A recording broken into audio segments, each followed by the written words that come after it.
The first thing Daniel Whitmore noticed was the silence. Not the polite silence of a bank lobby wrapped in marble and money, but the heavy, suffocating silence that follows an insult no one dares to challenge. "I just want to withdraw my money," the old man repeated. A few customers chuckled. Daniel leaned back in his glass-walled office overlooking the lobby of Whitmore Private Bank, amusement curling at the edge of his mouth. The old man standing at the counter wore a faded brown coat, sleeves frayed at the cuffs, shoes cracked with age. He looked like he'd stepped out of a forgotten decade. Daniel pressed the intercom. "Clara, is there a problem?" Clara Hayes, the head teller, lowered her voice. Sir, Mr. Grayson, Arthur Grayson. He says he'd like to withdraw his entire balance." Daniel smirked. "And how much does Mr. Grayson believe he has?" Arthur lifted his chin. His gray eyes were steady. "Enough." The lobby snickered again.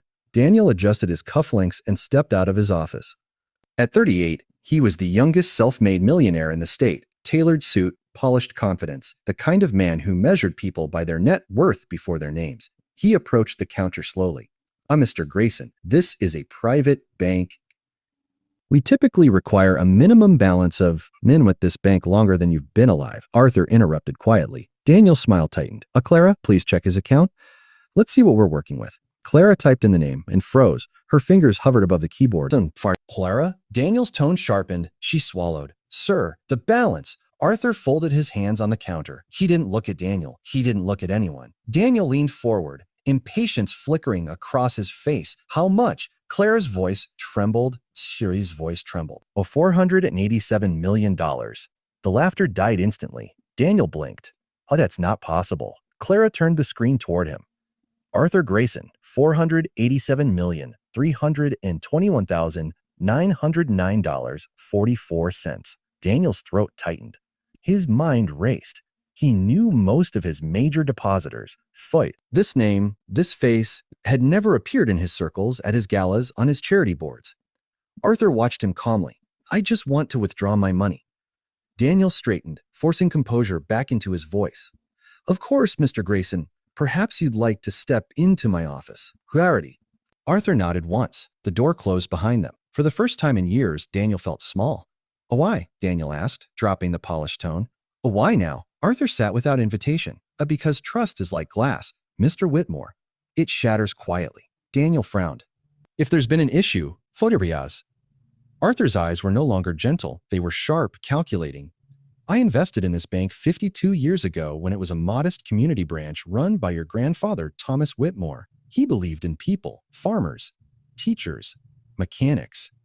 He shook hands and kept his word. Daniel shifted. "And I don't?" Arthur leaned forward. "You sold off the community housing fund last year." Daniel stiffened. "It was underperforming. It was sheltering families. That's business." Arthur's voice hardened. No, that was greed." Daniel felt heat rise in his chest. "With respect to Mr. Grayson, you've made nearly $500 million under my leadership." Arthur's expression didn't change. Money was never the point. The words struck deeper than Daniel expected. Arthur stood. "I'll wire it to the Grayson Foundation." Daniel blinked. "Foundation?" "Yes, it funds medical research, public housing, and small businesses." Daniel felt the ground shift beneath him. "You're pulling nearly $500 million to give it away?" Arthur's lips curved faintly. No, I'm moving it to where it belongs." The challenge hit Daniel like a slap. If Arthur withdrew his funds, the press would notice. Investors would panic. Competitors would circle. The bank's stock would plummet. Daniel had built Whitmore Private into a financial empire, but it rested on pillars of perception, and Arthur Grayson was about to kick one out. Mr. Grayson," Daniel said carefully, "or perhaps we can negotiate, reinstate the housing fund, expand it." Arthur studied him. "Why?" "To keep my money." Studied him. "Why?" "To keep my money." Daniel didn't answer. Arthur walked to the window overlooking the city. "You remind me of someone." Daniel almost laughed. "Your younger self?" Arthur shook his head. "Your grandfather." Before he learned humility, Daniel's jaw tightened. What does that mean?" Arthur turned slowly.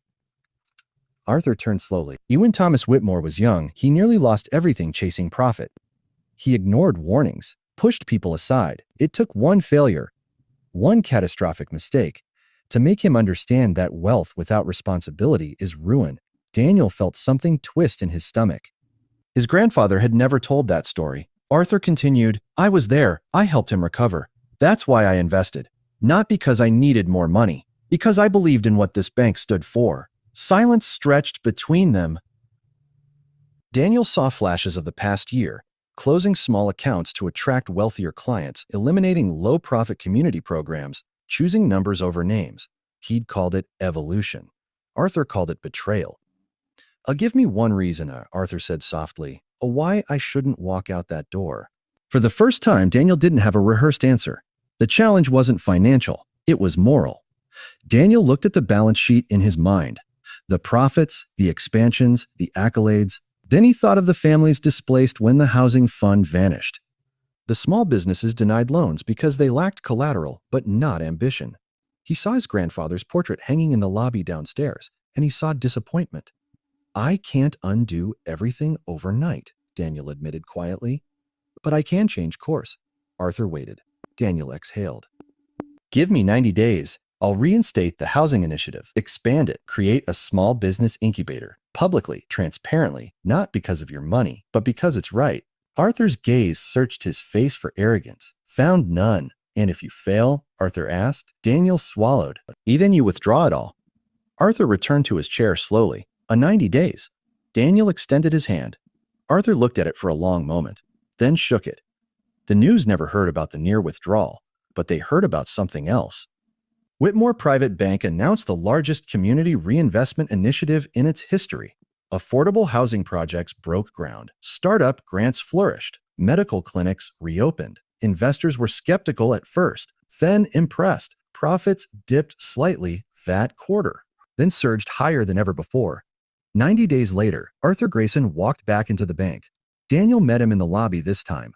No glass walls between them. The money's still there, Clara whispered with a grin. Arthur approached Daniel.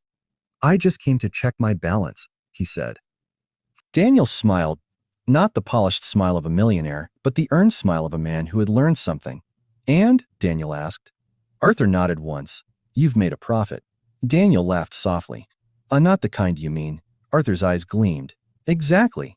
As Arthur walked out, Daniel looked around the lobby. It felt different, not quieter, stronger, because wealth, he finally understood, wasn't measured in zeros, but in impact. And the day a poor-looking man asked to withdraw his money was the day a millionaire learned the true cost of being rich.